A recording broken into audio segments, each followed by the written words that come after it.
Hey, welcome to vlog number 2. That was a little bit of a wake-up jam, as I tend to do these in the morning when I wake up here in London.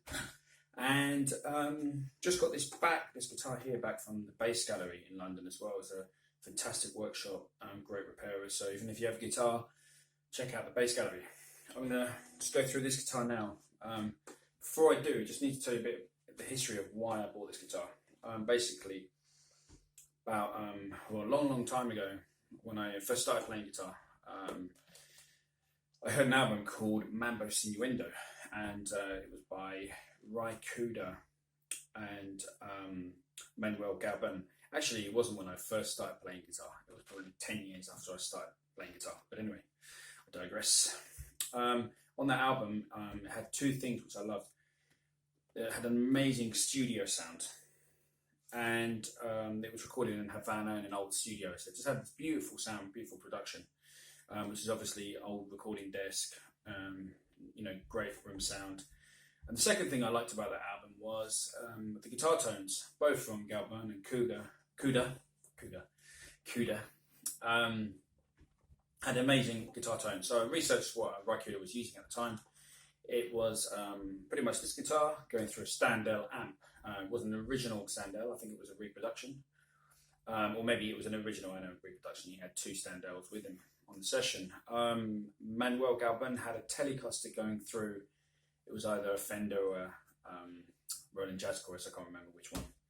So anyway, I tracked down one of these guitars, which is called a Guyatone LG200T. And this was like the flagship model at the time. I think it was around 1965 that this was actually made.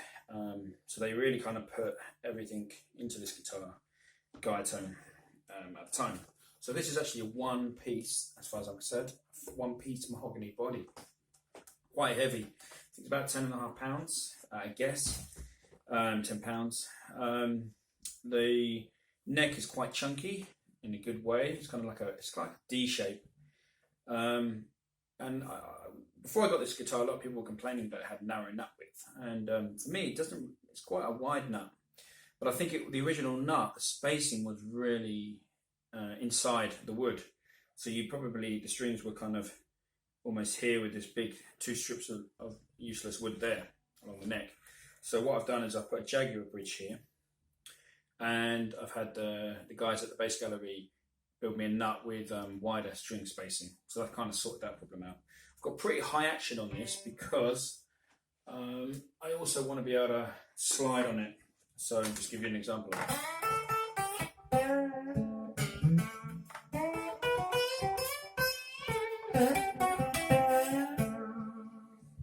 So, it's quite good as a slide guitar as well. More on that later. Also, it's a very fast guitar. You can hear me. You can really, get some speed up.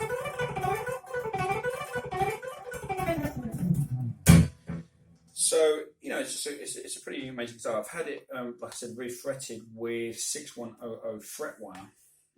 So now it's much more playable, and it's a really beautiful sounding.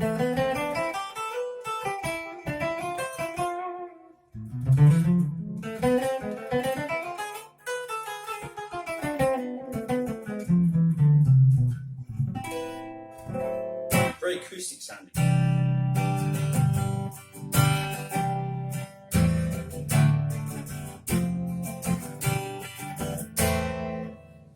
It's just got a fantastic tremolo.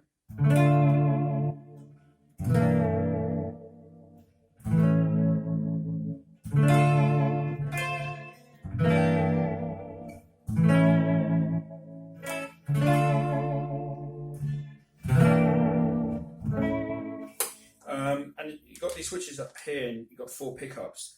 Now, I'm not sure if the pickups are working exactly how they should be. What I've had done to it so far is originally it was stereo, so I think the 2 outer pickups went to one output here, and the other 2 pickups went to this jack. So, or it could be that the treble strings are going out of one jack, and the bass strings on these pickups are going out of the other jack. I don't know how that works, but anyway, I've had it all basically converted to mono. So this is actually, it's got a bit of plastic stopping me put a jack in there. This is now a tone control.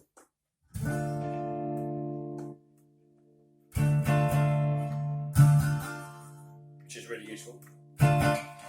And these two switches, I've got no idea what they do. I think one of them is a phase switch or something, I'm not sure. That maybe controlled the jack at the back. Maybe that's an on and off switch for this jack here, I'm not sure.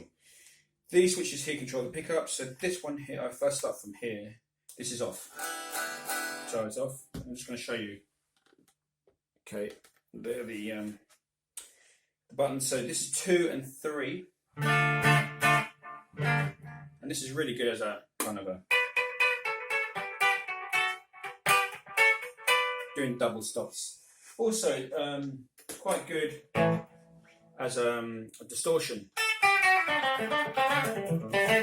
Maybe put a fuzz on there.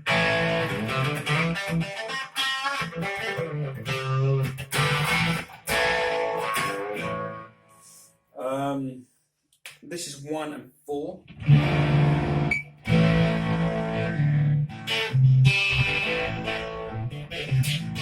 So just give you a better.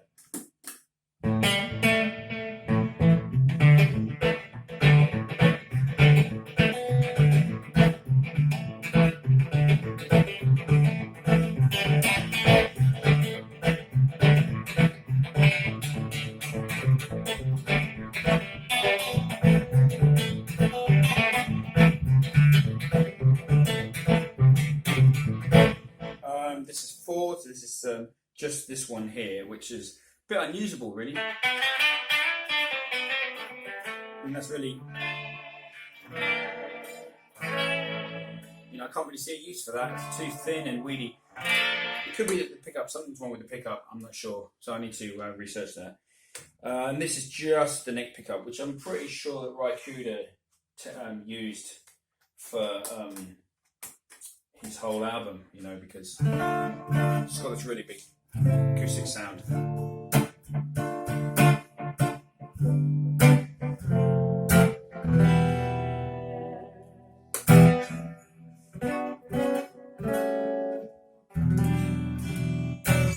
So that's it. That's the Guyatone LG200T. It's a beautiful guitar. If you find one, you're gonna expect to have to do some mods on it to get it up to playing position condition. But it's a beautiful tone. It's there's only kind of one of these guitars around, one of these style guitars around, really. I mean, I've seen some replicas, but they don't really kind of capture the vibe of this. So it's well worth checking out if you're into that sound. I know I certainly am. And so yeah, it's a really rare piece, and yeah, check them out. Guyatone LG200T.